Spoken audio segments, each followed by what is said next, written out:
একটি নির্জন সুন্দর রাস্তা, দুপাশে সারি সারি ফুলের গাছ, গাছে গাছে ফুটে আছে রঙিন ফুল, যেন প্রকৃতি নিজে হাসছে।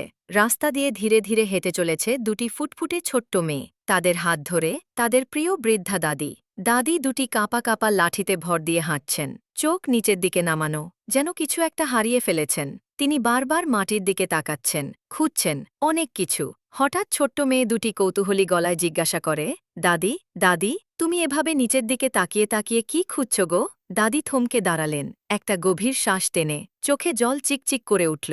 মৃদু কাঁপা গলায় বললেন, আহারে, আমার সোনার বোনেরা, তোমাদের মতো এমন একটা ফুটফুটে নিষ্পাপ বয়স আমারও তো ছিল রে, অনেক অনেক দিন আগে। সেই বয়সটি, সেই হাসি, সেই দৌড়ে বেড়ানো, সেই স্বপ্ন দেখা চোখ।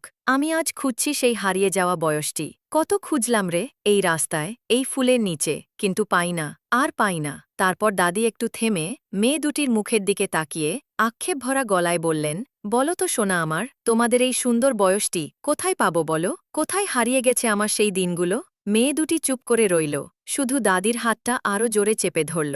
মোরাল এবং আলোচনা।